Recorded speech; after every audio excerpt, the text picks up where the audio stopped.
Hello friends, स्वागत है। आइए करते हैं Edutoria BPSC model practice set number 5। इससे पहले और सभी प्रैक्टिस सेट अच्छे से कवर किया गया है, सबका प्लेलिस्ट बना हुआ है, आप लोग जाकर जरूर देखिए। चलिए करते हैं पहला क्वेश्चन। पहला क्वेश्चन है, निम्नलिखित में किस भारतीय वायसराय या गवर्नर जनरल को मार्क्विस की उपाधि प्रदान की गई? तो मार्क्विस की उपाधि प्रदान की गई थी लॉर्ड वेलेजली को। सी नंबर इसका उत्तर होगा। चलिए अगला देख लेते हैं क्या है। रामकृष्ण मिशन नामक संगठन की स्थापना किनके द्वारा और कब की गई? तो रामकृष्ण मिशन की स्थापना स्वामी विवेकानंद के द्वारा 1897 ईस्वी में की गई। बी इसका उत्तर हो जाएगा। चलिए देखते हैं अगला क्वेश्चन। अगला क्या है, सन 1870 के दशक में निम्नलिखित में से किस भारतीय राजनीतिक संस्था ने ब्रिटिश संसद में भारत के प्रत्यक्ष प्रतिनिधित्व की मांग को लेकर ब्रिटेन के निम्नलिखित सदन हाउस ऑफ कॉमन्स में याचिका प्रस्तुत की थी? तो ये जो याचिका प्रस्तुत किए थे, जो भारतीय राजनीतिक संस्था थे, यह था पूना सार्वजनिक सभा। ये इसका उत्तर हो जाएगा। अगला क्वेश्चन देख लेते हैं क्या है। निम्नलिखित घटनाओं पर विचार कीजिए। तो देख लेते हैं। सबसे पहले दिया हुआ है सुभाष चंद्र बोस द्वारा फॉरवर्ड ब्लॉक की स्थापना, यह किया गया था 1939 ईस्वी में। ठीक। उसके बाद दिया हुआ है चंद्रशेखर आजाद के नेतृत्व में हिंदुस्तान सोशलिस्ट रिपब्लिकन एसोसिएशन की स्थापना, तो ये किया गया था 1928 ईस्वी में। ठीक। उसके बाद फिर देख लेते हैं क्या है। भगत सिंह सुखदेव राजगुरु को फांसी की सजा का क्रियान्वयन किया गया था, ये 1931 ईस्वी में इन लोगों को फांसी दी गई थी। उसके बाद काकोरी कांड या काकोरी ट्रेन एक्शन जो है, यह 1925 ईस्वी में। तो इस तरह से हम देखते हैं जो कालक्रम अनुसार में दिया हुआ है, तो हो जाएगा सबसे पहले डी, फिर बी, फिर सी, ए। इस तरह से बी हमारा उत्तर हो जाएगा। चलिए अगला देख लेते हैं। 5वां नंबर क्वेश्चन क्या है। अप्रैल 1916 में बाल गंगाधर तिलक द्वारा स्थापित होम रूल लीग के प्रथम अध्यक्ष कौन थे? तो 1916 में जो बाल Gangadhar Tilak home rule league start किए थे, उसके प्रथम अध्यक्ष थे जोसेफ बैप्टिस्टा। सी इसका उत्तर हो जाएगा क्या, जोसेफ बैप्टिस्टा। अगला देखते हैं 6ठा नंबर क्वेश्चन क्या है। निम्नलिखित में से किस वर्ष गांधी जी ने औपचारिक रूप से कांग्रेस की सदस्यता को त्याग दिया था? तो गांधी जी ने औपचारिक रूप से कांग्रेस की सदस्यता त्याग दिया था 1934 ईस्वी में। बी इसका उत्तर हो जाएगा। अगला क्वेश्चन देख लेते हैं। 7वां नंबर क्या है। भारत में पहला मजदूर संघ कब और किनके द्वारा स्थापित किया गया? तो भारत में पहला मजदूर संघ स्थापित किया गया 1918 ईस्वी में वीवी वाडिया द्वारा। ये इसका उत्तर हो जाएगा। अगला क्वेश्चन देख लेते हैं। 8वां नंबर। 8वां नंबर क्वेश्चन क्या है। उत्तर वैदिक काल में अनेक जनों ने मिलकर जनपदों का निर्माण किया था। पांचाल जनपद का निर्माण किन जनों को मिलाकर किया गया था? तो पांचाल का जो निर्माण किया गया था, यह क्रीवी और तुर्वस को मिलाकर के किया गया था। इसका डी उत्तर हो जाएगा। अगला देख लेते हैं क्या है। भारतीय इतिहास के संदर्भ में द्वितीय नगरीकरण काल से क्या तात्पर्य है? तो द्वितीय नगरीकरण काल से जो तात्पर्य है, यह है महाजनपद काल। बी इसका उत्तर हो जाएगा। अगला देख लेते हैं क्या है। भारत के सांस्कृतिक इतिहास के संदर्भ में पंचायतन शब्द का निर्दिष्ट करता है। तो पंचायतन शब्द किसे निर्दिष्ट करता है? तो पंचायतन शब्द जो है, यह निर्दिष्ट करता है मंदिर रचना शैली को। बी इसका उत्तर हो जाएगा। चलिए अगला क्वेश्चन देख लेते हैं क्या है। भारत में मुस्लिम शक्ति की स्थापना की दृष्टि से सबसे महत्वपूर्ण युद्ध कब लड़ा गया? तो भारत में मुस्लिम शक्ति की स्थापना की दृष्टि से जो सबसे महत्वपूर्ण युद्ध लड़ा गया था, वह 1192 ईस्वी में जो तराइन का युद्ध हुआ था, जिसमें मोहम्मद गौरी जीते थे और उसी समय मुस्लिम का शक्ति का स्थापना किया गया था। ठीक है, जो तराइन का दूसरा युद्ध हुआ था। अगला देख लेते हैं।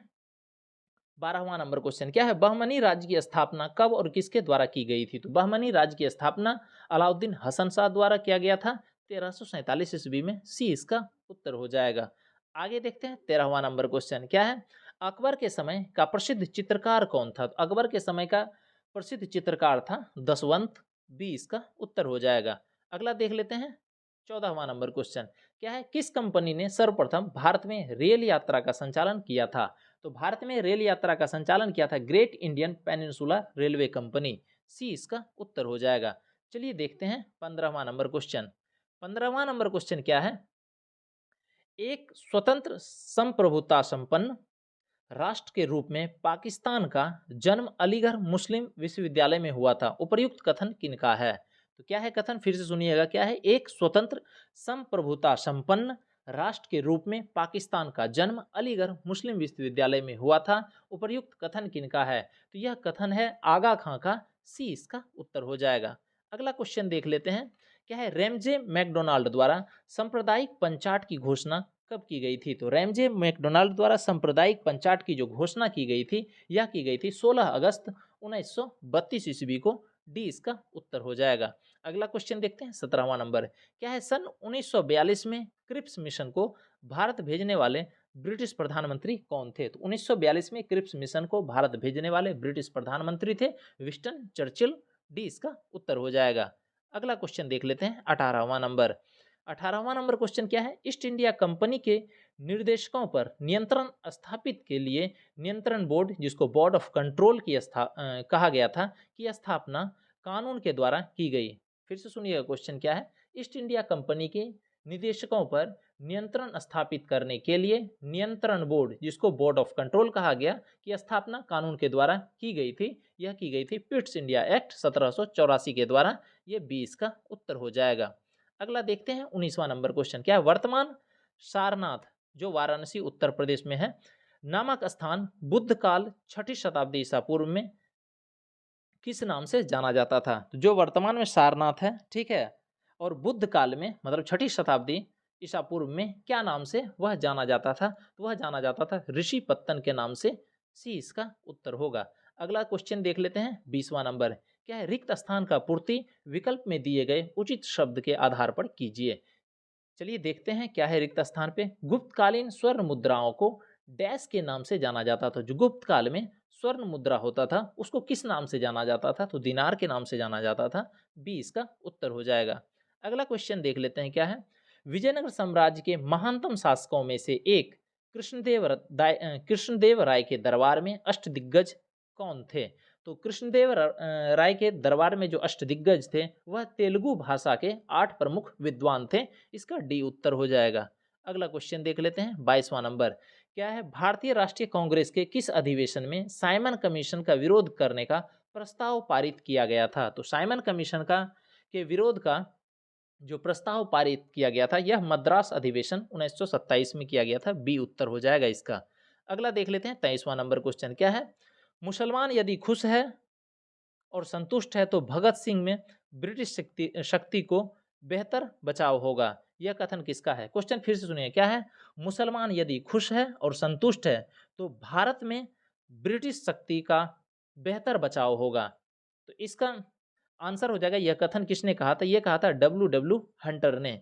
क्या है, मुसलमान यदि खुश है और संतुष्ट है तो भारत में ब्रिटिश शक्ति का बेहतर बचाव होगा, यह कहा था कौन, डब्ल्यू हंटर ने। चलिए अगला देखते हैं 24वां नंबर क्वेश्चन। 24वां नंबर क्वेश्चन में क्या है, 1857 ईस्वी के विद्रोह के समय ब्रिटिश प्रधानमंत्री कौन थे, तो 1857 के विद्रोह के समय में ब्रिटिश के प्रधानमंत्री थे विंस्टन पार्मस्टन, ये 20 का उत्तर हो जाएगा। अगला देख लेते हैं 25वां नंबर, क्या है, मुगल सम्राट द्वारा अंग्रेजी ईस्ट इंडिया कंपनी को क्या है, मुगल सम्राट द्वारा अंग्रेजी ईस्ट इंडिया कंपनी को दीवानी अधिकारिता किस तिथि से प्रदान की गई थी, तो दीवानी अधिकारिता जो प्रदान की गई थी मुगल सम्राट द्वारा अंग्रेजी ईस्ट इंडिया कंपनी को, यह 12 अगस्त 1765 ईस्वी से, सी इसका उत्तर हो जाएगा। अगला देख लेते हैं, क्या है, निम्नलिखित में से किसने सुबह आज़ादी नामक कविता लिखी थी, तो सुबह आज़ादी नामक कविता जो लिखे थे यह थे फैज अहमद फैज, इसका सी उत्तर हो जाएगा। अगला क्वेश्चन देख लेते हैं 27वां नंबर, क्या है, किस भारतीय राष्ट्रवादी नेता ने जर्मनी और ब्रिटेन के बीच युद्ध को ऐसे ईश्वर प्रदत्त अवसर के रूप में देखा जिसमें भारतीयों को उस स्थिति का अपने हित में लाभ उठाने का मौका मिला, तो ऐसे कौन भारतीय राष्ट्रवादी नेता थे जो इसका यूज किए, तो यह थे सुभाष चंद्र बोस। क्वेश्चन फिर से पढ़ रहे हैं, ध्यान से सुनिएगा, क्या है, किस भारतीय राष्ट्रवादी नेता ने जर्मनी और ब्रिटेन के बीच युद्ध को ऐसे ईश्वर प्रदत्त अवसर के रूप में देखा जिसमें भारतीयों को उस स्थिति का अपने हित में लाभ उठाने का मौका मिला, तो यह थे सुभाष चंद्र बोस। अगला देख लेते हैं 28वां नंबर क्वेश्चन, क्या है, 1942 के भारत छोड़ो आंदोलन के दौरान किस स्थान पर स्थापित समानांतर सरकार सबसे लंबे समय तक चली थी, तो यह था सतारा सी इसका उत्तर हो जाएगा। अगला देखते हैं 29वां नंबर क्वेश्चन क्या है, निम्नलिखित में से किस ताम्र पाषाण कालीन स्थल का संबंध बिहार से नहीं है। तो जो ताम्र पाषाण कालीन है स्थल है जिसका बिहार से नहीं है वह है खैराडीह, इसका हो जाएगा बी उत्तर। खैराडीह यूपी में है, याद रखिएगा। अगला देख लेते हैं, मतलब खैराडीह का संबंध यूपी से है। अगला क्या है, किस बौद्ध ग्रंथ में गाय को भोजन, सौंदर्य, शक्ति और सुख प्रदान करने वाला बताया गया है। तो गाय को भोजन, सौंदर्य, शक्ति और सुख प्रदान करने वाला बताया गया है, यह सुत्त निपात में बताया गया है। सी इसका उत्तर हो जाएगा। 31वां नंबर क्वेश्चन देख लेते हैं क्या है, राज्य के निर्वाचन आयोग के संबंध में कौन सा कथन सत्य है। तो देखते हैं राज्य के निर्वाचन आयोग के संबंध में कौन सा कथन सत्य है। तो सबसे पहला दिया हुआ है, पंचायतों के समस्त निर्वाचन का संचालन, पंचायतों के समस्त निर्वाचनों का संचालन करता है, इसे राज्यपाल द्वारा नियुक्त किया जाता है, बिल्कुल सही है। किसके बारे में देख रहे हैं, राज्य के निर्वाचन आयोग के द्वारा देख रहे हैं। यह पंचायत के समस्त निर्वाचनों का संचालन करता है, इसे राज्यपाल नियुक्त करते हैं। इन्हें अपने पद से उसी प्रक्रिया के द्वारा हटाया जाता है जिस प्रकार उच्च न्यायालय के न्यायाधीश को अपदस्थ किया जाता है। तो ये भी सही है। तो उपर्युक्त में से सभी जो है कथन सत्य है। चलिए देखते हैं 32वां नंबर क्वेश्चन। 32वां नंबर क्वेश्चन क्या है, जिला योजना समिति के संबंध में कौन सा कथन सत्य है। तो हम लोग को देखना है जिला योजना समिति के संबंध में। सबसे पहले देख लेते हैं, इसके गठन का उद्देश्य संबंधित जिले के पंचायतों तथा नगरीय संस्थाओं द्वारा तैयार की गई योजनाओं के संग्रहित कर एक विकास की रूपरेखा में परिणत करना है, बिल्कुल सही है। दूसरा है, इस प्रकार योजनाओं के निर्माण में पंचायत और नगर पालिका के हितों का ध्यान रखना, ये भी सही है। तीसरा क्या है, इस समिति के अध्यक्ष का कार्य जिले से संबंधित योजनाओं को राज्य सरकार तक पहुंचाना है, ये भी सही है। तो उपर्युक्त में सभी कथन सत्य है, ये डी इसका उत्तर हो जाएगा। हम लोग देखते हैं, चलिए 33वां नंबर क्वेश्चन। 33वां नंबर क्वेश्चन क्या है, संसद के लोकसभा में विधि निर्माण के संबंध में कौन सा कथन असत्य है। तो इसमें देखना है कौन सा कथन असत्य है जो संसद के लोकसभा में विधि निर्माण का संदर्भ है। तो सबसे पहले देख लेते हैं असत्य कथन कौन सा है। पहला क्या है, यह संघ सूची में वर्णित विषयों पर कानून बना सकती है। तो बिल्कुल सही है, संसद के लोकसभा जो है वह संघ सूची में जो वर्णित विषय है उस पर कानून बना सकता है। यह समवर्ती सूची में वर्णित विषयों पर कानून बना सकती है, बिल्कुल सही है। क्या कहता है, यह अवशिष्ट विषयों पर जिसका उल्लेख किसी भी सूची में ना हो कानून बना सकती है उस पर, यह भी बिल्कुल सही है। अगला क्या है, डी नंबर में, यह राज्य सूची में वर्णित विषयों पर कानून बना सकती है। तो ये कथन असत्य है। जो राज्य सूची में वर्णित विषय है उस पर राज्य के जो विधान सभा है वहाँ कानून बन सकता है, तो इस पे कभी भी लोकसभा कानून नहीं बना सकती है। हाँ, राज्य सूची में तब कानून बना सकता है अगर वहाँ राष्ट्रपति शासन लागू हो और राज्यपाल वहाँ के सब कुछ हो, तो वहाँ पर राज्य सूची में कानून बनाया जा सकता है। लेकिन राज्य सूची में ऐसे कानून नहीं बनाया जा सकता है, तो असत्य कथन डी नंबर है। चलिए देखते हैं उसके बाद 34वां नंबर क्वेश्चन। 34वां नंबर क्वेश्चन क्या है, भारतीय संविधान की प्रस्तावना में किस प्रकार की स्वतंत्रता का उल्लेख किया गया है। तो भारतीय संविधान की प्रस्तावना में जो स्वतंत्रता का उल्लेख किया गया है वह है विचार की स्वतंत्रता, बिल्कुल सही है। अभिव्यक्ति की स्वतंत्रता, ये भी सही है। उपासना की स्वतंत्रता सही है। धर्म की स्वतंत्रता, ये भी सही है। विश्वास की स्वतंत्रता, ये भी सही है। तो हमारा इस तरह से हो जाएगा सभी 1 2 3 4 और 5 डी नंबर। चलिए देखते हैं 35वां नंबर क्वेश्चन। 35वां नंबर क्वेश्चन क्या है, निम्नलिखित में से कौन राज्यसभा की शक्तियों में सम्मिलित है। तो देखते हैं राज्यसभा के शक्तियों में क्या क्या सम्मिलित है। सबसे पहले देख लेते हैं, क्या एक समान विधेयकों पर विचार कर उन्हें पारित करती है तथा धन विधेयकों में संशोधन प्रस्तावित करती है, ये ए नंबर है जो कि सही है। अगला देख लेते हैं, मतलब उसके शक्तियों में राज्यसभा की शक्तियों में सम्मिलित है। अगला देख लेते हैं, संवैधानिक संशोधनों को पारित करती है, ये भी बिल्कुल सही है। राष्ट्रपति एवं उपराष्ट्रपति के चुनाव में भागीदारी करती है, ये भी सही है। तो उपर्युक्त में से सभी कथन जो है राज्यसभा की शक्तियों में सम्मिलित है, तो डी उत्तर हो जाएगा इसका। देखते हैं 36वां नंबर क्वेश्चन क्या है, बजट पारित होने की प्रक्रिया के चरणों का सही क्रम क्या है। तो बजट पारित होने की प्रक्रिया का जो सही क्रम है क्या है, बजट की प्रस्तुति, आम चर्चा, अनुदानों की मांग, ये तीनों सही है। तो हमारा उत्तर जो हो जाएगा ये 1 2 और 3 सी नंबर। अगला देख लेते हैं, इसका सही क्रम कह रहा है, तो सही क्रम सबसे पहले बजट की प्रस्तुति है, फिर उस पे चर्चा होती है, फिर उसमें अनुदान की मांग की जाती है, तो 1, 2, 3 सी नंबर ये सही है। अगला देख लेते हैं 37वां नंबर क्वेश्चन क्या है? निम्नलिखित में कौन सा कथन राज्यसभा और लोकसभा के सदस्यों के चुनाव प्रणाली में समान है? तो राज्यसभा और लोकसभा के सदस्यों की चुनाव प्रणाली में जो समान है, इसमें प्रत्येक मत का समान मूल्य होता है। सी नंबर इसके लिए सही होगा। अगला देख लेते हैं 38वां नंबर क्वेश्चन क्या है?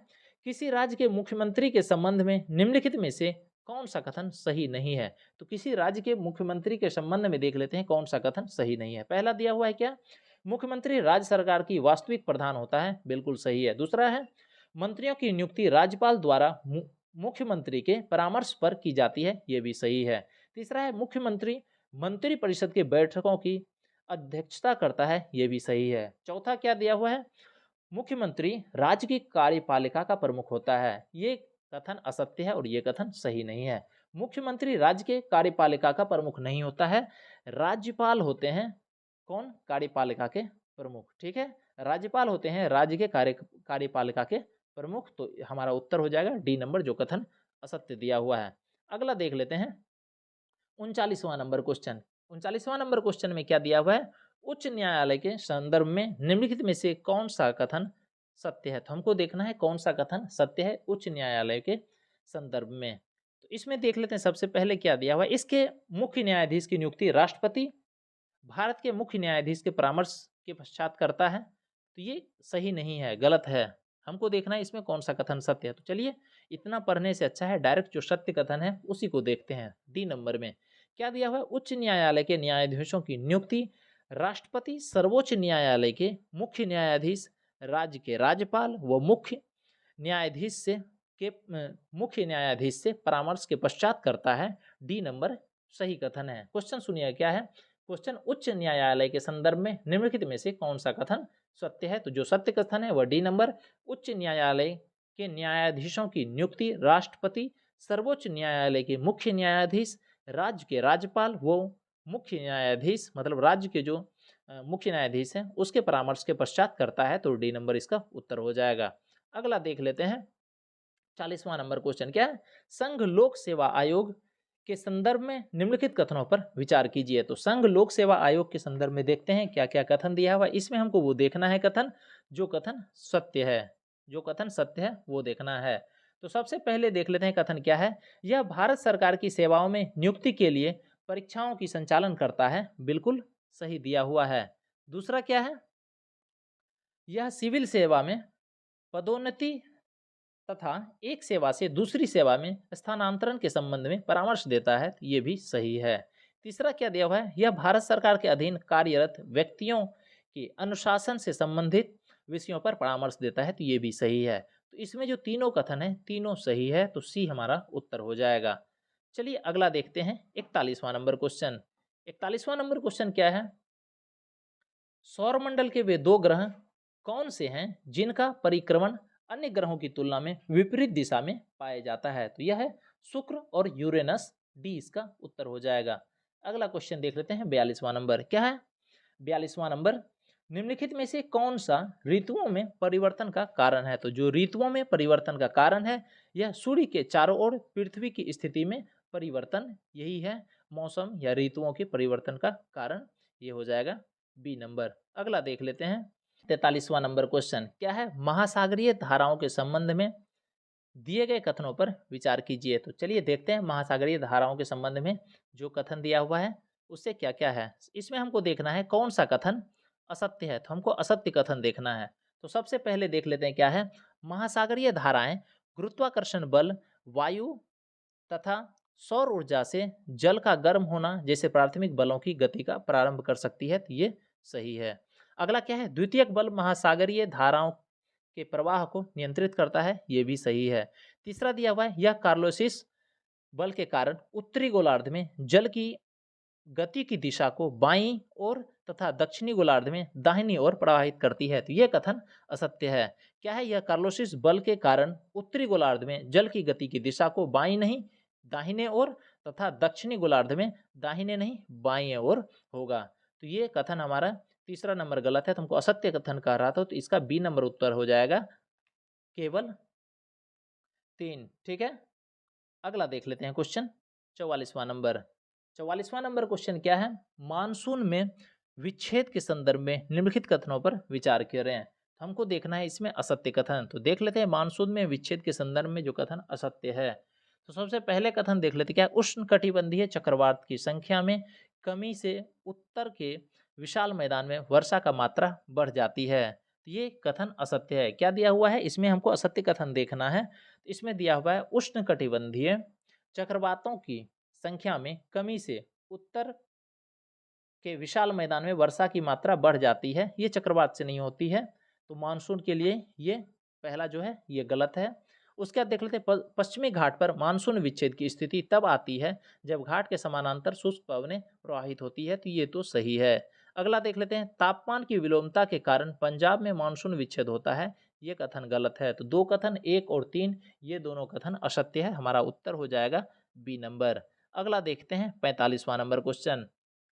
45वां नंबर क्वेश्चन क्या कह रहा है? हिमालय पर्वत श्रृंखला के संदर्भ में कौन सा कथन असत्य है? तो देखते हैं हिमालय पर्वत श्रृंखला के संदर्भ में कौन सा कथन असत्य है। सबसे पहले दिया हुआ है इसमें वर्तमान समय में बहिर्जनित और अंतर्जनित बलों का क्रियाएं संचालित है। बिल्कुल सही है। इसमें वर्तमान समय में बहिर्जनित और अंतर्जनित बलों की क्रियाएं संचालित है। सही है। क्या है?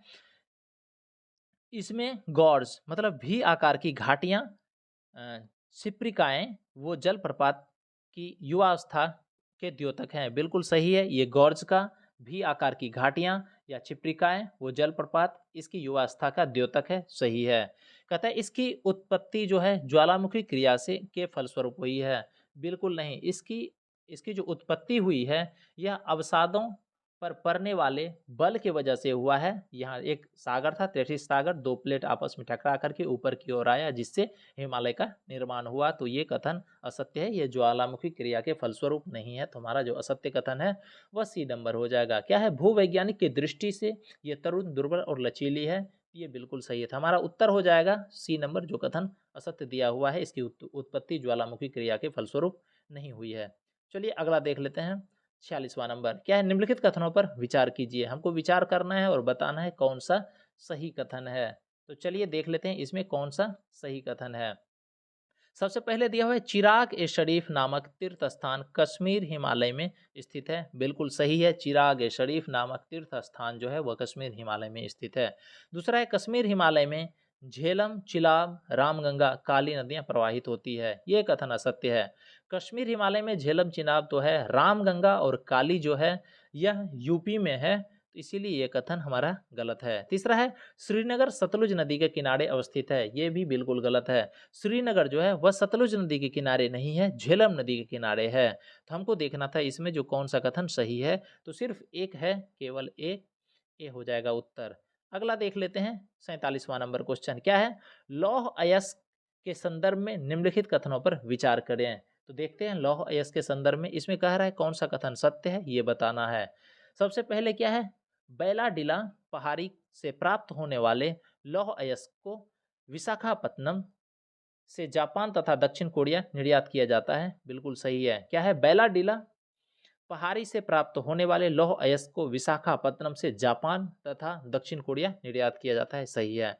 हेमेटाइट लौह अयस्क का उपभोग अधिक मात्रा में हुआ है। ये भी सही है। तो हमारा जो है दोनों कथन सत्य है। तो ये सी इसका उत्तर हो जाएगा। अगला देख लेते हैं 48वां नंबर क्वेश्चन। क्या है? भारत में पाए जाने वाले पेट्रोलियम पदार्थ निम्नलिखित में से किस प्रकार के शैल संरचनाओं में पाए जाते हैं? तो भारत में पाए जाने वाले पेट्रोलियम पदार्थ जो है वह किस प्रकार की सेल संरचनाओं में पाए जाते हैं? तो यह टर्शियरी क्रम की सेल संरचनाओं में पाई जाती है। सी उत्तर हो जाएगा। अगला देखते हैं 49वां नंबर क्वेश्चन। क्या है? प्रवास के परिणाम के संदर्भ में निम्नलिखित कथनों पर विचार कीजिए। तो प्रवास के परिणाम के संदर्भ में देख लेते हैं निम्नलिखित कथन। इसमें हमको देखना है कौन सा कथन असत्य है। तो सबसे पहला कथन देख लेते हैं। क्या है? प्रवास क्षेत्र पर अवसरों की असमान वितरण का कारण होता है। बिल्कुल सही है। प्रवास के क्षेत्र पर अवसरों में असमान वितरण के कारण होता है। सही है। उसके बाद क्या है? उद्गम प्रदेश के लिए मुख्य लाभ प्रवासियों द्वारा भेजी गई हुंडी है। ये भी सही है। उसके बाद क्या है? छत्तीसगढ़, राजस्थान और हिमाचल प्रदेश अंतर्राष्ट्रीय प्रवासियों से महत्वपूर्ण राशि प्राप्त करते हैं। बिल्कुल नहीं। छत्तीसगढ़ नहीं है, ना ही राजस्थान, ना हिमाचल प्रदेश। जो अंतर्राष्ट्रीय प्रवासियों से महत्वपूर्ण राशि प्राप्त करता है वह है पंजाब, केरल और तमिलनाडु। तो इसमें असत्य कथन जो है वह 3 नंबर है, यही हमारा उत्तर हो जाएगा बी। अगला क्वेश्चन देख लेते हैं, 50वां नंबर क्वेश्चन। 50वां नंबर क्वेश्चन क्या है? अर्धगुच्छित बस्तियां निम्नलिखित में से किस क्षेत्र में व्यापक रूप से पाई जाती है? क्या है अर्धगुच्छित बस्तियां निम्नलिखित में से किस क्षेत्र में व्यापक रूप से पाई जाती है? तो ये पाई जाती है गुजरात के मैदान व राजस्थान में, ये हो जाएगा सी इसका उत्तर। अगला क्वेश्चन देख लेते हैं, 51वां नंबर। क्या है निम्नलिखित में से कौन सा कथन सही नहीं है? तो हमको देखना है जो कथन सही नहीं है। सबसे पहले दिया है उपग्रह ग्रहों की परिक्रमा के साथ साथ सूर्य की भी परिक्रमा करते हैं, तो ये तो कथन बिल्कुल सत्य है। दूसरा क्या है? पृथ्वी के उपग्रह चंद्रमा का व्यास पृथ्वी के व्यास का आधा है, बिल्कुल गलत है। पृथ्वी के जो उपग्रह है चंद्रमा, उसका व्यास जो है पृथ्वी का व्यास का 1/4 है। कितना है? 1/4 है। तो ये जो है कथन असत्य है, दूसरा वाला था। हमको जो वही कथन देखना था जो सही नहीं है, तो हमारा उत्तर हो जाएगा बी नंबर, केवल 2। अगला देखते हैं 52वां नंबर क्वेश्चन। क्या है? प्लेट विवर्तनिकी के संबंध में निम्नलिखित में कौन सा कथन सही नहीं है? तो देखते हैं प्लेट विवर्तनिकी के संबंध में कौन सा कथन सही नहीं है। सबसे पहले देख लेते हैं, मैकेंजी पार्कर और मॉर्गन ने प्लेट विवर्तनिकी की अवधारणा को प्रस्तुत किया था, बिल्कुल सही है। मैकेंजी पार्कर और मॉर्गन ने प्लेट विवर्तनिकी अवधारणा को प्रस्तुत किया था। अगला देख लेते हैं, क्या विवर्तनिकी प्लेट महाद्वीपीय व महासागरीय स्थल खंडों से मिलकर बनी है, ये भी बिल्कुल सही है। जो विवर्तनिकी प्लेट है वह महाद्वीपीय महासागरीय स्थल खंडों से मिलकर बनी हुई है। तीसरा देख लेते हैं, क्या है? प्लेट विवर्तनिकी का सिद्धांत के अनुसार पृथ्वी का जलमंडल पृथ्वी का स्थल मंडल 6 मुख्य प्लेटों से निर्मित है। फिर से सुनिए, क्या है? प्लेट विवर्तनिकी सिद्धांत के अनुसार पृथ्वी का स्थल मंडल 6 मुख्य प्लेटों से निर्मित है, ये गलत है। तीसरा नंबर 6 नहीं 7 मुख्य प्लेटों से निर्मित है, तो ये हो जाएगा इसका सही। तो हमारा उत्तर में 3 आ जाएगा, हमको देखना था जो कथन सही नहीं है। अगला देख लेते हैं, क्या है? नजका प्लेट एशिया महाद्वीप और प्रशांत महासागरीय प्लेट के बीच स्थित है, ये भी कथन असत्य है। तो जो नजका प्लेट है वह दक्षिणी अमेरिका और प्रशांत महासागर के मध्य में है। कहाँ है? दक्षिणी अमेरिका और प्रशांत महासागर के बीच में नजका प्लेट है। तो हमारा कथन जो दोनों असत्य है वह है 3 और 4, बी इसका उत्तर हो जाएगा। अगला देख लेते हैं 53वां नंबर क्वेश्चन। 53वां नंबर क्वेश्चन में क्या कहता है? उष्णकटिबंधीय सदाबहार वनों के संदर्भ में दिए गए कथनों पर विचार कीजिए। हमको देखना है कौन सा कथन इसमें सही नहीं है।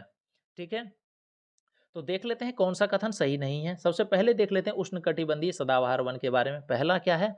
यह वन उष्णकटिबंधीय तथा भूमध्य रेखा के पास पाए जाते हैं, तो बिल्कुल सही है। क्या है? ब्राजील के उष्णकटिबंधीय सदाबहार वन पृथ्वी के फेफड़े की तरह प्रतीत होते हैं, ये भी सही है। तीसरा क्या है? विश्व का सबसे बड़ा सांप एनाकोंडा उष्णकटिबंधीय वर्षा वन में पाया जाता है, तो ये भी बिल्कुल सही है। हमको देखना है जो कथन सही नहीं है। क्या कहता है? यहाँ के पेड़ों की पत्तियां वर्ष में एक बार पूरी तरह झड़ जाती है, बिल्कुल गलत है। यहाँ की पत्तियां वर्ष भर मतलब सालों भर बनी रहती है, ये कभी नहीं झड़ती है, तो ये असत्य कथन है। 4 नंबर, तो हमारा उत्तर हो जाएगा डी नंबर, केवल 4, जो सही नहीं है। अगला देख लेते हैं 54वां नंबर क्वेश्चन। 54वां नंबर क्वेश्चन क्या है? निम्नलिखित में से कौन सा कथन खनिज तेल के संदर्भ में सही नहीं है? हमको देखना है खनिज तेल के संदर्भ में कौन सा कथन सही नहीं है। क्या है? तटीय प्रदेशों तथा अपतटीय प्रदेशों जैसे महाद्वीपीय निमग्न तट से तेल प्राप्त होता है, ये कथन सत्य है। हमको देखना है असत्य कथन। पहला कथन क्या है? तटीय प्रदेशों तथा अपतटीय प्रदेशों जैसे महाद्वीपीय निमग्न तट से तेल प्राप्त किया जाता है, बिल्कुल सही है। क्या संसार के कुल तेल भंडारों का 1/4 भाग दक्षिण पश्चिम एशिया में पारस की खाड़ी के आसपास है, ये गलत है। क्या है? संसार के कुल तेल भंडारों का जो है 1/4 नहीं 3/4 मतलब 3/4 भाग जो है 3/4 भाग यह दक्षिण पश्चिम एशिया में फारस की खाड़ी के आसपास केंद्रित है। तो हमारा जो उत्तर हो जाएगा जो कथन सही नहीं है, ये दूसरा नंबर केवल 2, बी नंबर हो जाएगा। चलिए उसके बाद हम लोग देख लेते हैं 55वां नंबर क्वेश्चन। 55वां नंबर क्वेश्चन क्या है? क्या है? भूर नामक स्थलाकृति किस प्रदेश में दृष्टिगोचर है। तो भूर नामक स्थलाकृति जो स्थलाकृति है यह बांगर प्रदेश में है। सी इसका उत्तर हो जाएगा। अगला क्वेश्चन देख लेते हैं 56वां नंबर क्वेश्चन। क्या सार्वजनिक क्षेत्र में व्यय में वृद्धि के कारण निजी निवेश व्यय में होने वाली कमी को क्या कहते हैं? तो सार्वजनिक क्षेत्र में व्यय में वृद्धि के कारण निजी निवेश व्यय में होने वाली कमी को जो कहते हैं निजी निवेश का या फिर बहिर्गमन, ये ए इसका उत्तर हो जाएगा। अगला देख लेते हैं 57वां नंबर। क्या है? लाफर वक्र का संबंध है। तो लाफर वक्र का संबंध है आयात निर्यात। सी इसका उत्तर हो जाएगा। अगला देख लेते हैं 58वां नंबर। क्या है? जनांकीय लाभांश के पूर्ण लाभ को प्राप्त करने के लिए भारत को क्या करना चाहिए? तो जनांकीय लाभांश के पूर्ण लाभ को प्राप्त करने के लिए करना चाहिए कुशलता विकास को प्रोत्साहन। ए इसका उत्तर हो जाएगा। अगला क्वेश्चन देख लेते हैं। क्या है? निम्नलिखित में से किस एक का अपने प्रभाव में सर्वाधिक स्फीतिकारी मतलब इन्फ्लेनेटरी होने की संभावना है? क्वेश्चन क्या है? जनांकीय लाभांश को क्वेश्चन क्या है? निम्नलिखित में से किस एक का अपने प्रभाव में सर्वाधिक स्फीतिकारी होने की संभावना है? तो यह है बजट के घाटे के वित्तीय के लिए नई मुद्रा का सृजन। डी इसका उत्तर हो जाएगा। अगला देख लेते हैं। क्या है? सरकार द्वारा हर साल न्यूनतम समर्थन मूल्य एमएसपी घोषित किया जाता है। तो सरकार द्वारा जो हर साल न्यूनतम समर्थन मूल्य घोषित किया जाता है यह बुआई के मौसम से पहले किया जाता है। ए इसका उत्तर हो जाएगा।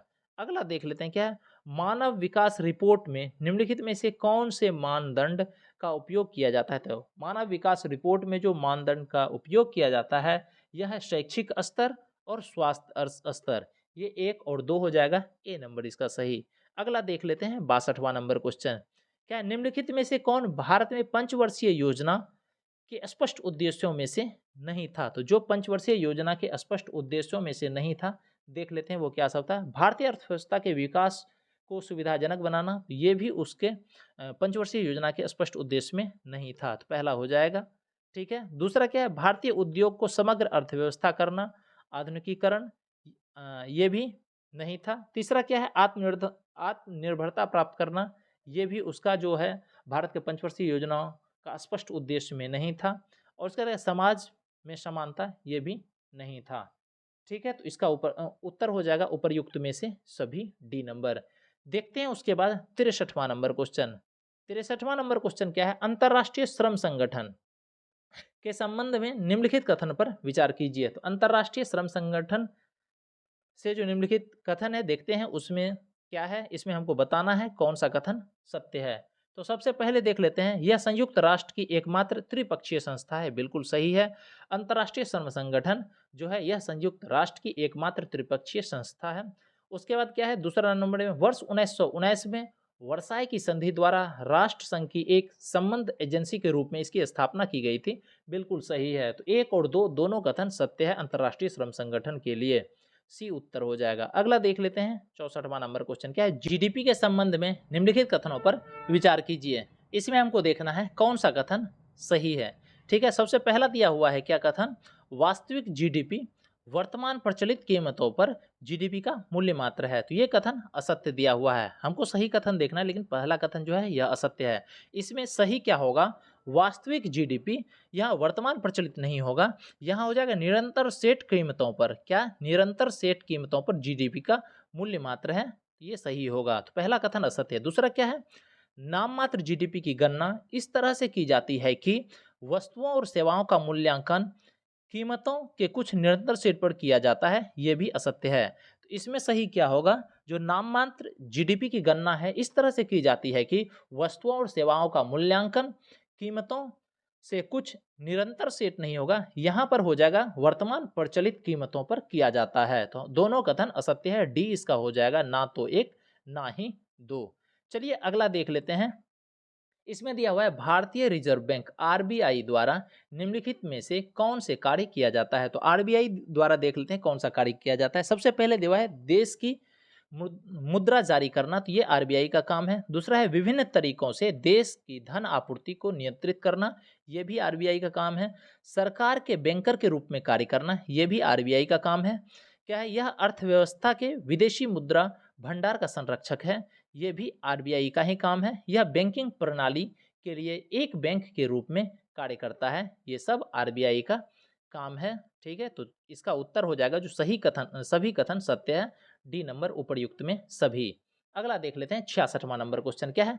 सरल अकारिक सरल अकारिक लक्षणों पर आधारित पादपों और प्राणियों के वर्गीकरण को सर्वप्रथम किसने प्रस्तावित किया था। तो सरल आकारिक लक्षणों पर, मतलब आकार जो होता है सरल आकार, तो सरल आकारिक लक्षणों पर आधारित पादपों और प्राणियों के वर्गीकरण को सर्वप्रथम जो प्रस्तावित किया था यह था अरस्तु या एरिस्टोटल। अगला देख लेते हैं क्या है। विटामिन या एक तरफ खनिज दिया हुआ है, दूसरे तरफ दिया हुआ है अभावजन्य रोग, मतलब उसके कमी से कौन सा रोग होता है। सबसे पहले दिया हुआ है विटामिन ए। विटामिन ए की कमी से क्या होता है, रतौंधी होता है, जिसको हम कहते हैं क्षीणता या दृष्टिहीनता। ये हो जाएगा, ये सही सुमेलित है। हमको देखना है इसमें से कौन सा युग्म सही सुमेलित है, तो पहला सही है। दूसरा क्या दिया हुआ है, विटामिन बी1, इसकी कमी से बेरी बेरी होता है, ये भी सही सुमेलित है। दूसरा है विटामिन डी दिया हुआ है, उसके बाद रिकेट्स होता है इसकी कमी से, ये भी बिल्कुल सही है। उसका दिया है लौह, लौह से अरक्तता होता है कमी से, ये भी सही दिया है। तो सभी कथन जो है सही सुमेलित है, डी इसका उत्तर हो जाएगा। 68वां नंबर क्वेश्चन देख लेते हैं क्या है। निम्नलिखित कथनों पर विचार कीजिए। तो चलिए विचार करते हैं क्या क्या कथन दिया हुआ है। इसमें हमको असत्य कथन का चयन करना है। तो असत्य कथन क्या है, ध्वनि एक प्रबलता इसकी आवृत्ति पर निर्भर करता है। ध्वनि की प्रबलता इसकी आवृत्ति पर निर्भर करता है, बिल्कुल गलत है पहला कथन। क्या ध्वनि का तारत्व इसके आयाम पर निर्भर करता है, तो ये भी कथन असत्य है। तो ये दोनों कथन असत्य है, सी इसका उत्तर हो जाएगा। ठीक है, एक और दो दोनों। अगला देख लेते हैं 69वां नंबर क्वेश्चन। 69वां नंबर क्वेश्चन क्या है, एथेनॉल के संदर्भ में निम्नलिखित कथनों में कौन सही नहीं है। तो हमको देखना है एथेनॉल के संदर्भ में कौन सा कथन सही नहीं है। तो सबसे पहले देख लेते हैं, यह कमरे के तापमान का द्रव अवस्था में पाया जाता है, तो बिल्कुल सही है, यह कमरे के तापमान पर द्रव अवस्था में पाया जाता है। दूसरा है इसका उपयोग टिंचर, आयोडीन और कफ सिरप बनाने में होता है, ये भी सही है, दूसरा भी। अगला देख लेते हैं तीसरा नंबर क्या है, आर्थिक मात्रा में इसके सेवन से उपापचयी प्रक्रिया धीमी हो जाती है, ये भी सही है। सब हम देख रहे हैं एथेनॉल के संदर्भ में। अगला क्या है, यह केंद्रीय तंत्रिका तंत्र को सकारात्मक रूप से प्रभावित करता है और तंत्रिका तंत्र को अधिक मजबूत बनाता है, ये कथन असत्य दिया हुआ है। यह केंद्रीय तंत्रिका तंत्र को सहायक रूप से प्रभावित करता है और तंत्रिका तंत्र को मजबूत नहीं कमजोर बनाता है, तो हमारा जो असत्य कथन है वो डी नंबर यही उत्तर हो जाएगा। ये अधिक मजबूत नहीं तंत्रिका तंत्र को कमजोर करता है, कमजोर बनाता है। चलिए देखते हैं 70वां नंबर क्वेश्चन क्या है। नेफोस्पोक नामक यंत्र मापा जाता है, तो नेफोस्पोक से बादलों की दिशा एवं गति को मापा जाता है नेफोस्कोप से। चलिए अगला देख लेते हैं 71वां नंबर क्वेश्चन। जीवाणु, क्वेश्चन ध्यान से सुनिएगा, क्या है, जीवाणु में एक अस्पष्ट केंद्रक प्रदेश होता है जिनमें केंद्रकीय झिल्ली नहीं होती है और केवल प्रोटीन रहित डीएनए होता है, ऐसे प्रदेश को क्या कहते हैं। तो जो फिर से क्वेश्चन सुनिएगा, जीवाणु में एक अस्पष्ट केंद्रक प्रदेश होता है जिसमें केंद्रकीय झिल्ली नहीं होती है और केवल प्रोटीन रहित डीएनए होता है, ऐसे प्रदेश को क्या कहते हैं, इसको कहते हैं केंद्रकाभ, डी इसका उत्तर हो जाएगा। अगला क्वेश्चन सुनिएगा ध्यान से, क्या है, ऊंचे पैरों में दारू मतलब जाइलम वहिकाओं के माध्यम से जल ऊपर की ओर चढ़ता है। पौधे में होने वाली प्रक्रिया और पानी के गुणधर्म जो ऊर्ध्व गति से सहायक होते हैं वह कौन से हैं, तो वह है वाष्पोत्सर्जन, खिंचाव, संसर्जन और असंसर्जन। ठीक है, क्या है, वाष्पोत्सर्जन, खिंचाव, संसर्जन और असंजन, ये हमारा बी उत्तर हो जाएगा। अगला देख लेते हैं 73वां नंबर क्वेश्चन क्या है, यकृत द्वारा स्त्रापित पित्त के संबंध में निम्नलिखित में से कौन सा कथन सही नहीं है। तो यकृत द्वारा जो स्त्रावित होता है पित्त, उसके संबंध में देखते हैं कौन सा कथन सही नहीं है। सबसे पहला कथन दिया हुआ है, पित्त में लिपिडों का पाचन के लिए एंजाइम होते हैं, तो ये पहला कथन ही गलत है। तो पित्त में जो है कोई लिपिड के लिए पाचन एंजाइम नहीं होता है। ठीक है, यह वसा के जो एंजाइम होते हैं, ठीक है, उसी से अपना काम चलाता है। ठीक, तो पहला ही कथन असत्य है, सही नहीं है, यही हमारा उत्तर हो जाएगा। अगला देख लेते हैं, सामान्य मनुष्य का रक्तदाब 120/80 mmHg होता है, ये संख्याएं रक्तदाब को दर्शाती है। तो सामान्य मनुष्य का रक्तदाब 120/80 80 होता है, तो ये क्या दर्शाता है? तो यह क्रमशः सबसे निलय संकुचन और निलय विश्रांति दर्शाता है। तो ये हो जाएगा ए इसका उत्तर। अगला देख लेते हैं। 75वां नंबर क्वेश्चन क्या है? रोगानुरोधी प्रतिरोध शीर्ष 10 वैश्विक सार्वजनिक स्वास्थ्य खतरों में से एक है। कौन सा विकल्प रोगानुरोधी प्रतिरोध से संबंधित नहीं है? तो हमको देखना है कौन सा विकल्प जो है रोगानुरोधी प्रतिरोध से संबंधित नहीं है। तो सबसे पहले दिया हुआ है सूक्ष्म जीवों, सुपर बग क्रमण का कारण बनते हैं जिनका प्रतिजैविक इलाज नहीं कर सकते हैं। तो ये तो सही है, यह विकल्प रोगानुरोधी प्रतिरोध से संबंधित है। हमको देखना है कौन संबंधित नहीं है। उसके बाद दिया हुआ है क्या? देश की अर्थव्यवस्था के लिए AMR मतलब रोगानुरोधी लागत महत्वपूर्ण है, ये भी सही है। यह एक प्रकार का असंक्रामक रोग है, बिल्कुल ये गलत है, हमको असत्य कथन है। यह एक प्रकार का संक्रामक रोग है, सी उत्तर हो जाएगा। जो कथन इसके लिए सही संबंधित नहीं है। चलिए अगला देख लेते हैं। अगला क्या दिया हुआ है? यदि किसी उत्तल लेंस के फोकस पर कोई वस्तु रखी है तो इसका प्रतिबिंब कहाँ बनेगा? तो यदि किसी उत्तल लेंस के फोकस पर कोई वस्तु रखा हुआ है तो इसका प्रतिबिंब जो बनेगा यह अनंत पर बनेगा। डी इसका उत्तर हो जाएगा। चलिए अगला क्वेश्चन देख लेते हैं। क्या निम्नलिखित में से कौन सा कथन सही नहीं है? तो हमको देखना है कौन सा कथन सही नहीं है। सबसे पहले दिया हुआ है विद्युत मोटर विद्युत ऊर्जा को यांत्रिक ऊर्जा में बदलती है, बिल्कुल सही है। दूसरा है विद्युत जनित्र मतलब जनरेटर विद्युत चुंबकीय प्रेरण के सिद्धांत पर कार्य करता है, ये भी सही है। तीसरा सी नंबर में देख लेते हैं क्या है? धारा वहन करने वाली लंबी वृत्ताकार कुंडली के केंद्र पर चुंबकीय क्षेत्र समानांतर सीधी रेखाओं में होगा, ये भी सही है। उसके बाद क्या है? हरे रंग के विद्युत रोधन वाला तार सामान्यतः किसी विद्युत आपूर्ति का विद्युतमय तार होता है। क्वेश्चन फिर से सुनिए क्या है? हरे रंग के विद्युत रोधन वाला तार सामान्यतः किसी विद्युत आपूर्ति का विद्युतमय तार होता है, बिल्कुल नहीं। जो लाल और काला होता है, हरा रंग का नहीं, हरा रंग का तो नॉर्मल होता है, हर लाल रंग का जो तार होता है यह विद्युत रोधन वाला होता है, ठीक है, विद्युतमय तार होता है। तो ये असत्य कथन है, सही नहीं है। डी यही हमारा उत्तर हो जाएगा। चलिए देखते हैं उसके बाद 78वां नंबर क्वेश्चन क्या है? किसी यौगिक में विद्यमान संघटकों के पृथक करने के लिए निम्नलिखित में से किस विधि का उपयोग किया जाता है? तो किसी यौगिक में विद्यमान संघटकों के को पृथक करने के लिए निम्नलिखित में से जो विधि का प्रयोग किया जाता है वह है विद्युत रासायनिक विधि। तो ये हो जाएगा ए इसका उत्तर। अगला देख लेते हैं 79वां नंबर क्या है?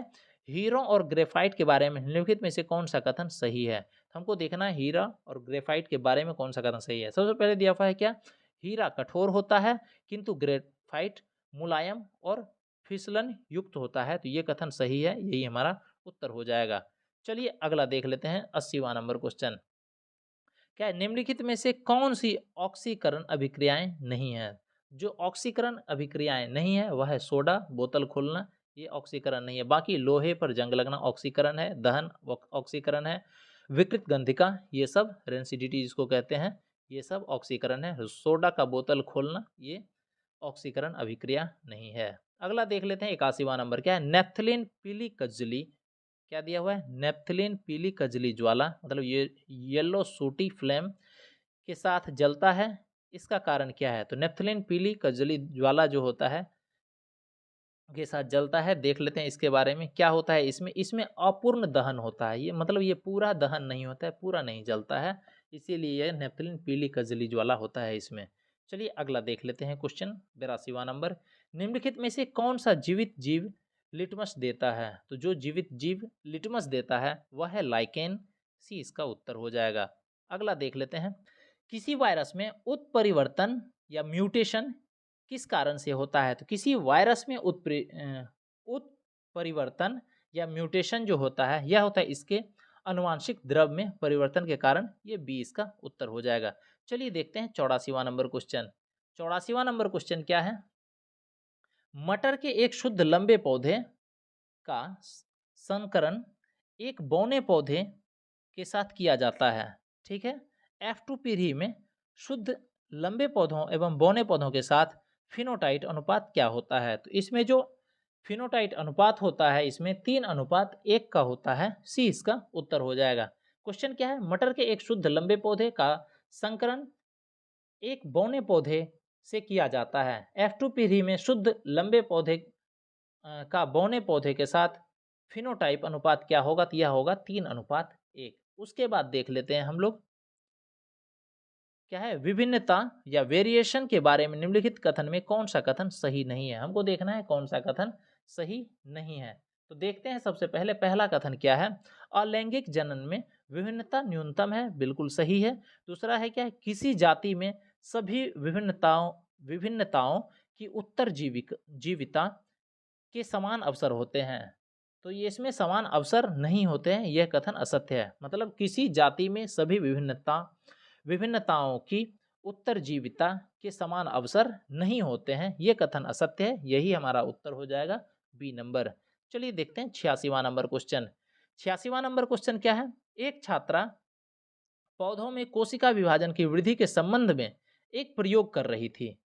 उसने इसके लिए अपने पर्यवेक्षक से विशिष्ट पादप हार्मोन का सुझाव देने को कहा। यदि आप उसके पर्यवेक्षक होते तो आप कौन से पादप हार्मोन का सुझाव देते। तो अगर आप उसके पर्यवेक्षक होते तो कौन से सुझाव देते, तो यह साइटोकाइनिन की सुझाव देते। सी इसका उत्तर हो जाएगा। अगला देख लेते हैं, कौन से कोशिकांगों के अपने ही डीएनए और राइबोसोम होते हैं। तो जो कोशिकांग होते हैं उसमें अपने ही डीएनए और राइबोसोम होते हैं, यह है सूत्रकणिका और लवक। बी इसका उत्तर हो जाएगा। अगला देखते हैं 88वां नंबर क्वेश्चन क्या है, एक समान वृत्तीय गति में त्वरण की दिशा किस ओर होती है। तो एक समान वृत्तीय गति में त्वरण की दिशा जो होती है वह होती है वेग की दिशा के लंबवत। डी इसका उत्तर हो जाएगा। अगला देख लेते हैं 89 नंबर क्या है, किसी वस्तु का भार निम्नलिखित में से किसके परिणाम स्वरूप होता है। तो किसी वस्तु का भार जो है निम्नलिखित में से जो परिणाम स्वरूप होता है वह होता है वस्तु द्वारा जमीन पर आरोपित बल के द्वारा। सी इसका उत्तर हो जाएगा।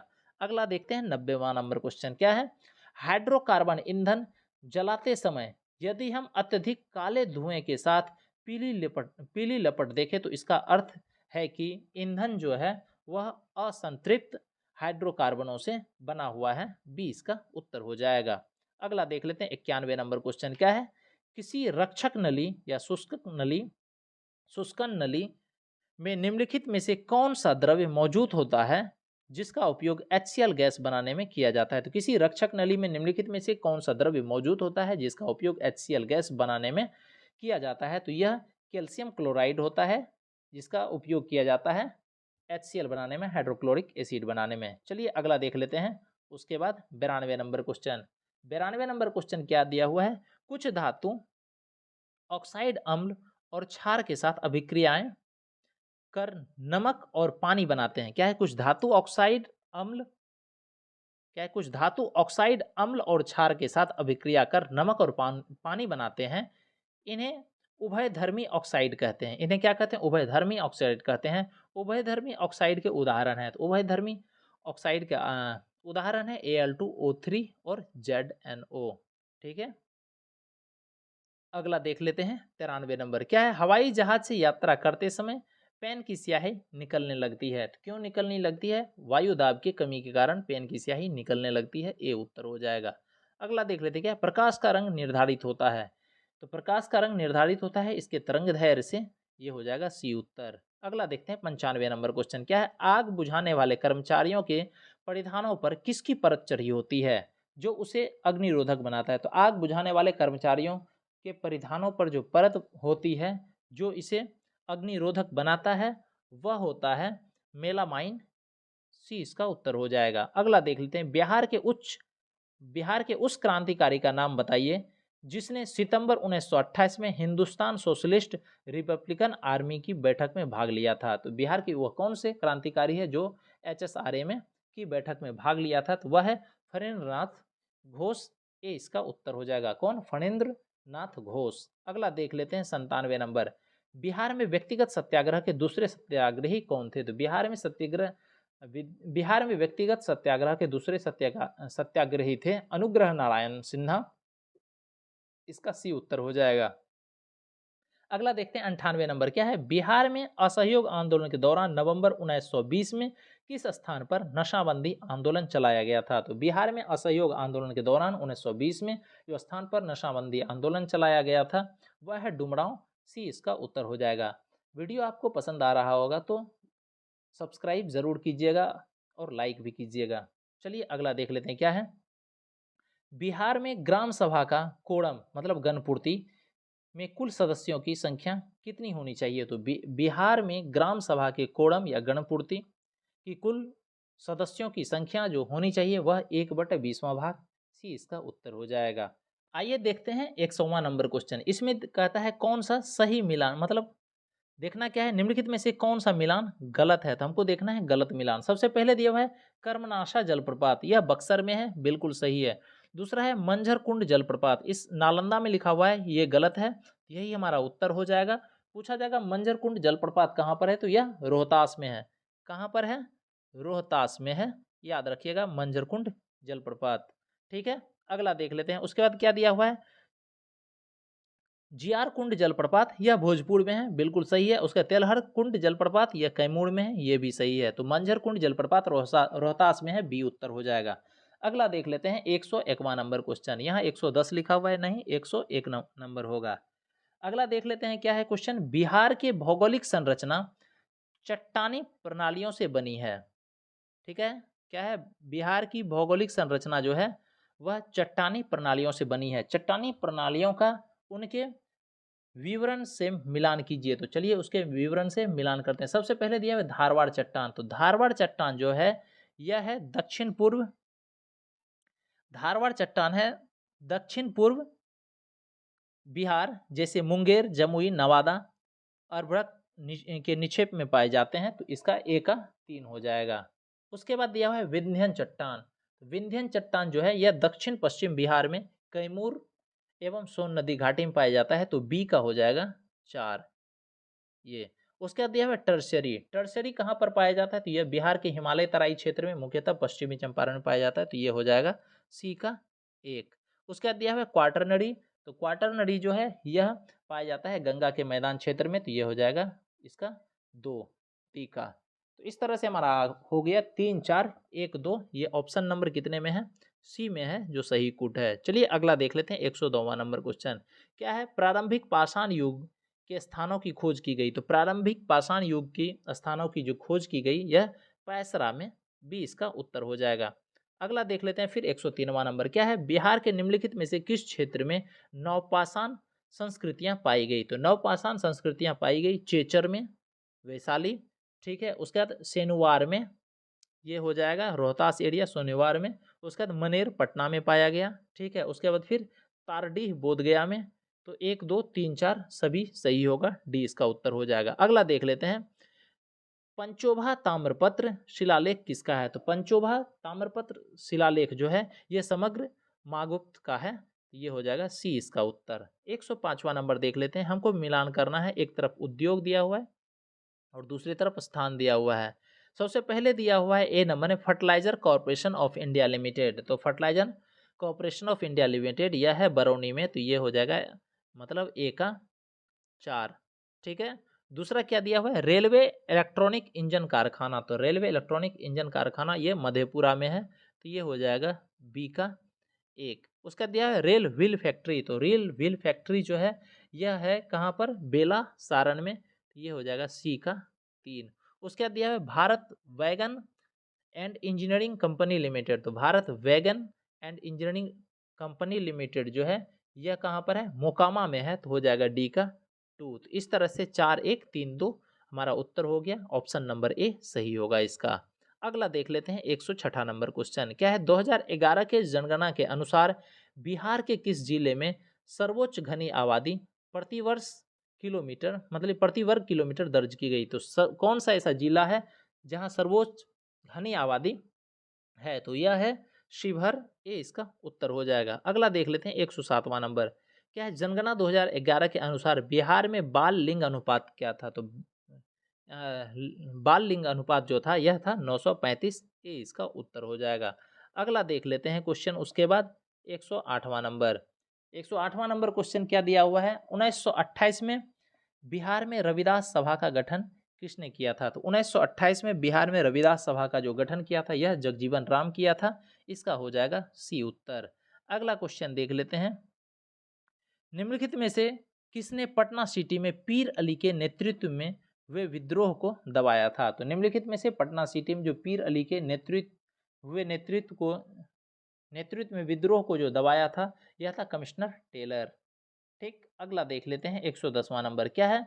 बिहार में असहयोग आंदोलन के दौरान नवंबर 1920 में किस स्थान पर नशाबंदी आंदोलन चलाया गया? तो जो नशाबंदी आंदोलन चलाया गया है डुमरांव में। सी इसका उत्तर हो जाएगा। 111वां नंबर देख लेते हैं। क्या है? बजट में घोषित योजनाओं के संबंध में निम्नलिखित कथनों पर विचार कीजिए। तो बजट में जो घोषित योजना है, चलिए देखते हैं उसके बारे में। इसमें हमको देखना है, सत्य कथन को चयन करना है जो कौन सा कथन सत्य है। तो इसमें हम डायरेक्ट सत्य कथन देख लेते हैं। क्या है? स्वामी फंड 2 का उद्देश्य रुकी हुई आवास परियोजनाओं को पूरा करके मध्यम आय वाले परिवारों को सहायता प्रदान करना, ये बजट में घोषित योजनाओं के संबंध में है जो सत्य है। तो इसका उत्तर हो जाएगा 2 नंबर बी। अगला देख लेते हैं। 112वां नंबर क्या है? केंद्रीय आर्थिक सर्वेक्षण 2024-25 के अनुसार अंतर्राष्ट्रीय मुद्रा कोष IMF ने भारतीय के जीडीपी में डैश की वृद्धि का अनुमान लगाया है। तो IMF ने भारत की जीडीपी में जो वृद्धि का अनुमान लगाया है वह 7% लगाया है। सी उत्तर हो जाएगा। अगला देख लेते हैं। 113वां नंबर क्वेश्चन क्या है? एक राष्ट्र एक बंदरगाह पहल के संबंध में निम्नलिखित कथनों पर विचार कीजिए। तो एक राष्ट्र एक बंदरगाह के पहल में देखते हैं। क्या है? वन नेशन वन पोर्ट प्रक्रिया बंदरगाह, जहाज रानी और जलमार्ग मंत्रालय की एक पहल है, ये सही है। दूसरा है, इस पहल का उद्देश्य है देश भर में बंदरगाह प्रबंधन के लिए एक समान प्रणाली लागू करके दक्षता बढ़ाना, देरी कम करना और रसद में सुधार करना। सही है। तो इसका उत्तर दोनों हो जाएगा जो कथन सत्य है। 1 और 2 दोनों सी उत्तर। अगला देखते हैं। 114वां नंबर क्या है? एग्री हब का विकास इलेक्ट्रॉनिक्स और सूचना प्रौद्योगिकी मंत्रालय ने किस संस्थान के साथ किया है? तो एग्री हब का विकास जो है इलेक्ट्रॉनिक्स और सूचना प्रौद्योगिकी मंत्रालय जो किया है यह IIT इंदौर के साथ मिलकर के किया है। सी इसका उत्तर हो जाएगा। अगला क्या है? कोलकाता के फोर्ट विलियम का नया नाम क्या है? तो कोलकाता के फोर्ट विलियम का जो नया नाम है यह है विजय दुर्ग। इसका बी उत्तर हो जाएगा। अगला देख लेते हैं। 116वां नंबर, ध्यान से सुनिएगा। क्वेश्चन क्या है? काशी तमिल संगम KTS 3.0 का आयोजन उत्तर प्रदेश के सरकार ने किसके साथ किया? तो काशी तमिल संगम का 3.0 का जो आयोजन उत्तर प्रदेश सरकार ने किया यह किया है शिक्षा मंत्रालय के साथ में। सी उत्तर हो जाएगा। अगला देख लेते हैं। 117वां नंबर क्वेश्चन क्या है? भारत के पहले open air art wall museum का उद्घाटन कहाँ किया गया? भारत के पहले open air art wall museum का जो उद्घाटन किया गया यह नई दिल्ली में किया गया। ये इसका उत्तर हो जाएगा।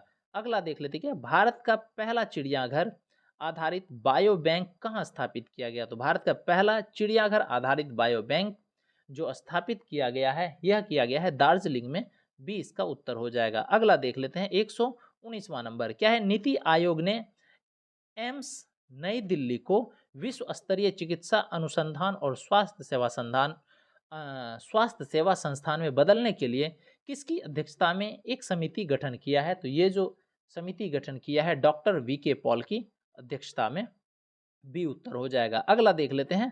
क्या ट्रांसपेरेंसी इंटरनेशनल द्वारा जारी 2024 के भ्रष्टाचार धारणा सूचकांक के संबंध में निम्नलिखित कथनों पर विचार कीजिए। तो चलिए देखते हैं। ट्रांसपेरेंसी इंटरनेशनल द्वारा जो 2024 में भ्रष्टाचार धारणा सूचकांक है उसके संबंध में कौन सा कथन है हमको देखना, उपरोक्त में कौन सा कथन सही है। तो सही कथन हमको देखना है। सबसे पहले दिया हुआ है भारत 180 देश में 96 स्थान पे है। बिल्कुल सही है। भारत 180 देश में 96 स्थान पर है भ्रष्टाचार धारणा सूचकांक में।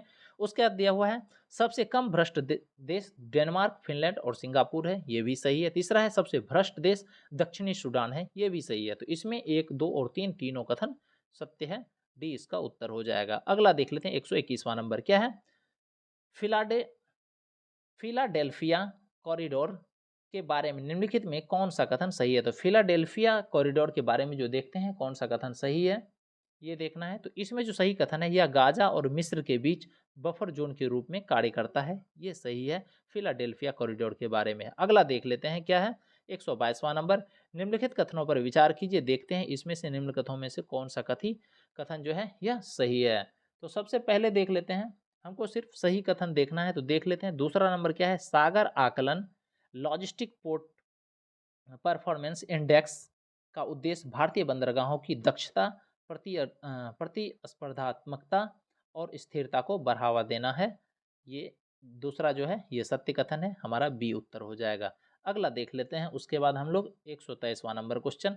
123वां नंबर क्वेश्चन क्या दिया हुआ है, हाल ही में असम राइफल्स द्वारा आयोजित एकता उत्सव का उद्देश्य निम्नलिखित में से कौन सा है। तो एकता उत्सव का जो उद्देश्य है यह है खेल और संस्कृति के माध्यम से राष्ट्रीय पहचान को मजबूत करना, भी इसका उत्तर हो जाएगा। अगला देख लेते क्या है, संवाद कार्यक्रम का प्राथमिक उद्देश्य है। तो संवाद कार्यक्रम का जो प्राथमिक उद्देश्य है यह है कमजोर परिस्थितियों में रहने वाले बच्चे के मानसिक स्वास्थ्य, आउटरीच और मनोसामाजिक देखभाल को प्रदान करना, ये भी इसका उत्तर हो जाएगा।